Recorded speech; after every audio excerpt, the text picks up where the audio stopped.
अस्सलामुअलैकुम। आज का जो हमारा लेक्चर है वो है difference between state and government. ये पॉलिटिकल साइंस के लेक्चर सीरीज़ में उसका लेक्चर है नेक्स्ट। तो आज इस लेक्चर में मैं आपको ये बताऊंगा कि स्टेट क्या है और गवर्नमेंट क्या है, फिर दोनों के दरमियान डिफरेंसेस क्या हैं, वो कौन से पॉइंट है जिनमें स्टेट डिफ़र करती है गवर्नमेंट से। तो इन तमाम बातों को के हवाले से आज हम डिस्कशन करेंगे। तो जिसने मेरा चैनल सब्सक्राइब नहीं किया तो ज़रूर कर लीजिएगा। इसके अलावा पॉलिटिकल साइंस के हवाले से मैंने बाकी वीडियोस भी अपलोड किए हैं, वो भी ज़रूर देख लीजिएगा। तो आइए पढ़ते हैं स्टेट और गवर्नमेंट के बारे में। स्टेट डिफरेंस में जाने के लिए डिफरेंस को डिस्क्राइब करने से पहले कि दोनों में क्या डिफरेंस है, तो सबसे पहले मैं थोड़ा सा हल्का फुल्का मैं आपको ये बता देता हूँ कि स्टेट क्या होती है। अभी स्टेट की डेफिनेशन तो मैं आपको पूरी इस तरह से पहले बताने से पहले मैं आपको ये बताऊँगा कि स्टेट एक ऐसी चीज़ है कि जिसके लिए 4 ऑर्गन्स या 4 जो चीज़ें हैं, 4 चीज़ें हैं, वो होना बहुत ज़रूरी हैं। सबसे पहले किसी भी स्टेट के लिए किसी भी चीज़ को हम उस टाइम स्टेट कहेंगे जब उसके पास ये 4 चीज़ें होंगी। सबसे पहले उसके पास पॉपुलेशन होनी चाहिए, ठीक है। अगर उस किसी चीज़ के पास पॉपुलेशन नहीं है वो स्टेट नहीं हो सकती। दूसरी चीज़ क्या होनी चाहिए? टेरिटरी होनी चाहिए। और तीसरी चीज़ क्या होनी चाहिए? उसकी ऑर्गेनाइज्ड गवर्नमेंट होनी चाहिए, ठीक है। गवर्नमेंट होगी तभी वो स्टेट कहलाएगी। और चौथी चीज़ जो है वो क्या होनी चाहिए? वो सबसे इम्पोर्टेंट जो है वो सॉवरेनिटी होनी चाहिए, ठीक है। तो ये होगी। अभी स्टेट हम किसको कहेंगे? जिसके पास ये तमाम चीज़ें 4 चीज़ें होंगी। अगर इनमें से एक भी चीज़ उसके पास नहीं होगी तो हम उसको स्टेट नहीं कह सकते। किसी भी अब अगर हम पाकिस्तान की बात करें तो पाकिस्तान की पॉपुलेशन भी है, टेरिटरी भी एक हमारी है, ऑर्गेनाइज्ड गवर्नमेंट भी है और स्टेट्स के पास सॉवरेनिटी भी है। इन 4 पॉइंट्स को मैं फुली डिटेल में इधर एक्सप्लेन नहीं कर सकता क्योंकि फिर वीडियो बहुत ज़्यादा लंबी हो जाएगी। तो इसलिए मैं सिंपल आपको ये बता देता हूँ कि किसी भी स्टेट को हम किसी भी एरिया को उस टाइम हम स्टेट का दर्जा देते हैं जब उसके पास ये तमाम 4 फैक्टर्स होंगे कि उसकी पॉपुलेशन भी होगी, उसके पास एक ख़ास टेरिटरी भी होगी। ये ना हो खाना बदोश लोग हों कि एक जगह से दूसरी जगह मूव करें और उनके पास कोई अपनी टेरिटरी भी ना हो। उसके बाद टेरिटरी होने के बाद, पॉपुलेशन होने के बाद उनकी एक ऑर्गेनाइज्ड गवर्नमेंट भी हो कि उधर एक गवर्नमेंट भी हो या एक सिस्टम हो जिससे वो चला रहे हो उस जगह को। और उसके बाद सॉवरेनिटी भी हो कि सुप्रीम पावर भी हो स्टेट के पास या उसका कंट्रोल भी हो उस सिटीजन्स के ऊपर जो वो जहाँ वो रह रहे हैं। तो ये 4 चीज़ें किसी भी स्टेट के लिए होना ज़रूरी हैं। अभी जो तीसरा फैक्टर है ये गवर्नमेंट है, जिसको मैंने ऑर्गेनाइज गवर्नमेंट लिखा है। तो ये गवर्नमेंट है। अब गवर्नमेंट क्या है? एक एजेंसी ऑफ स्टेट है। 3 पॉइंट्स में तीसरा जो है वो स्टेट गवर्नमेंट है। तो गवर्नमेंट क्या है? एक एजेंसी ऑफ स्टेट है जो किस लिए बनाई जाती है? स्टेट के ऑब्जेक्टिव्स को अचीव करने के लिए जो एजेंसी होती है वो गवर्नमेंट होती है। To achieve objectives of state, उसके लिए क्या होती है? गवर्नमेंट होती है। तो ये हो गई।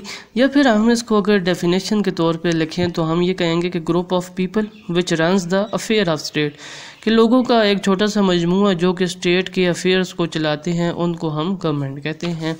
तो ये थोड़ा सा मैंने हल्का फुल्का, डिटेल में तो मैंने आपको नहीं बताया, हल्का फुल्का इन दोनों की डेफिनेशन के बारे में बता दिया। अब हम पढ़ते हैं कि इन दोनों में डिफरेंस क्या है, इन दोनों में आपस में फ़र्क क्या है।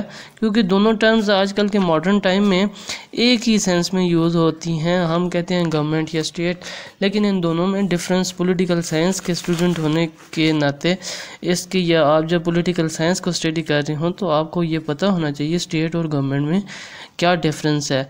तो सबसे पहला डिफरेंस ये है कि स्टेट जो है ये ब्रॉडर टर्म है, ठीक है।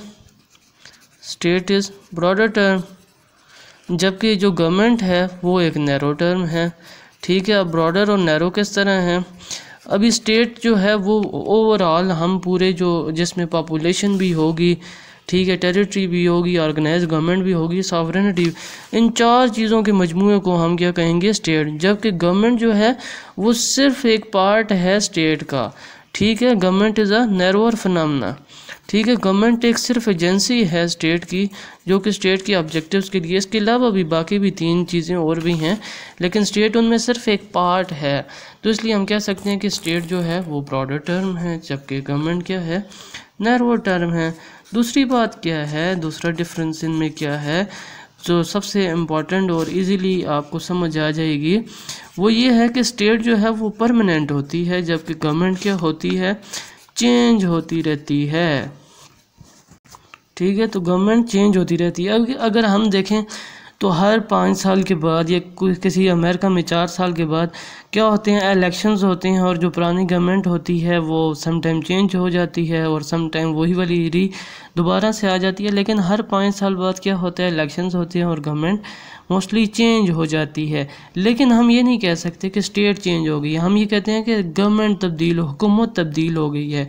तो गवर्नमेंट जो है चेंज होती रहती है, लेकिन स्टेट चेंज नहीं होती, स्टेट परमानेंट होती है। स्टेट एक ही टाइम में चेंज होती है कि जब कोई दूसरी स्टेट आप वाली स्टेट पे हमला करके उसको फतह मिल जाए और वो आपकी स्टेट को कैप्चर कर ले और उसको अपनी स्टेट के साथ मिला ले, तो उस टाइम स्टेट का स्टेटस ख़त्म हो जाता है। अदरवाइज स्टेट क्या है, एक परमानेंट इंस्टीट्यूशन है, एक परमानेंट है, जबकि गवर्नमेंट एक चेंजिंग वाली चीज़ है जो हर थोड़े 5-5 साल बाद या 4 साल बाद तब्दील होती रहती है। तो सबसे बड़ा डिफरेंस यही है इनमें कि स्टेट परमानेंट होती है और गवर्नमेंट क्या होती है, वो चेंज होती रहती है। तीसरा डिफरेंस ये है इनमें कि स्टेट के लिए ज़रूरी है कि उसके पास टेरिटरी हो। ठीक है, स्टेट रिक्वायर्स टेरिटरी, जबकि गवर्नमेंट के लिए ये चीज़ नहीं है, नो टेरिटरी रिक्वायर्ड। ठीक है, अभी इसका मतलब ये है कि देखें, मैंने आपको जो 4 फैक्टर्स ऊपर बताए थे ये वाले, स्टेट के लिए पॉपुलेशन और टेरिटरी और ये चारों चीज़ों का होना बहुत ज़रूरी है। अगर इनमें से एक भी ना हो तो वो स्टेट नहीं बनती। तो स्टेट के लिए टेरिटरी का होना बहुत ज़रूरी है, लेकिन गवर्नमेंट के लिए टेरिटरी का होना ज़रूरी नहीं है। गवर्नमेंट विदाउट टेरिटरी भी एग्जिस्ट करती है। ठीक है, ऐसे लोग जिनके पास टेरिटरी नहीं है लेकिन वहाँ पर गवर्नमेंट है, तो गवर्नमेंट के लिए टेरिटरी रिक्वायर्ड नहीं है, ये शर्त उसके लिए नहीं है, ये शर्त स्टेट के लिए है। अगर स्टेट किसी चीज़ को हम उसी टाइम कहेंगे जब उसके पास टेरिटरी होगी, लेकिन गवर्नमेंट विदाउट टेरिटरी भी हो सकती है। ठीक है, चौथी बात यह है कि स्टेट जो है या गवर्नमेंट की बात कर लेते हैं पहले कि गवर्नमेंट क्या होता है, जो मैंने डेफिनेशन में आपको बताया, ग्रुप ऑफ स्मॉल पीपल होता है। ठीक है, जो कि स्टेट के अफेयर्स को चला रहे होते हैं। ये बहुत थोड़े से लोग हैं, जैसे हम हुकूमत में देखें तो चंद ही लोग होते हैं, वो ज़रा होते हैं, या पार्लियामेंट बहुत हो तो सबको मिला के ये 342 जैसे पाकिस्तान में नेशनल असम्बली के और 104 सेनेट के मेंबर होते हैं, तो ऑल टुगेदर मिला के ये 500-600 के लगभग आ जाते हैं। तो जब हुकूमत, क्योंकि बहुत स्मॉल पीपल, बहुत लो प्रोपोर्शन में लोग चला रहे होते हैं, जबकि स्टेट क्या होती है, वो किस पे गवर्नमेंट कंसिस्ट करती है, ग्रुप ऑफ स्मॉल पीपल पे, जबकि स्टेट किस पे कंसिस्ट कर रही होती है, ऑल सिटीज़न, जितने भी उस एरिया के अंदर लोग रहे, उस टेरिटरी के अंदर जितने भी लोग रह रहे होते हैं, वो तमाम जो रिप्रेजेंट कर रही होती है, वो स्टेट रिप्रेजेंट उनको कर रही होती है। तो गवर्नमेंट क्या है, स्मॉल पीपल है, ग्रुप ऑफ स्मॉल पीपल है, कुछ ही लोग उसको चला रहे होते हैं, जबकि स्टेट के अंदर तमाम के तमाम सिटीज़न जो कि उसकी टेरिटरी के अंदर रह रहे होते हैं वो तमाम इंक्लूड हो जाते हैं। तो सबसे पहले मैंने आपको स्टेट के बारे में बताया, गवर्नमेंट के बारे में हल्का फुल्का बताया, फिर मैंने इन दोनों के डिफरेंसेस के बारे में बताया। मैंने आपको बताया स्टेट ब्रॉडर टर्म है, गवर्नमेंट नैरो टर्म है, स्टेट परमानेंट है और गवर्नमेंट जो है कीप्स ऑन चेंजिंग है। स्टेट को टेरिटरी की रिक्वायर्ड होती है, उसके बगैर ये स्टेट नहीं हो सकती, जबकि गवर्नमेंट के लिए ये रिक्वायरमेंट नहीं होती। गवर्नमेंट को कुछ स्मॉल नंबर ऑफ पीपल चला रहे होते हैं, जबकि स्टेट तमाम सिटीज़न पे मुश्तमिल होती है। तो अगर आपको मेरी ये वीडियो अच्छी लगी हो तो मेरा चैनल ज़रूर सब्सक्राइब कीजिएगा। अल्लाह हाफिज़।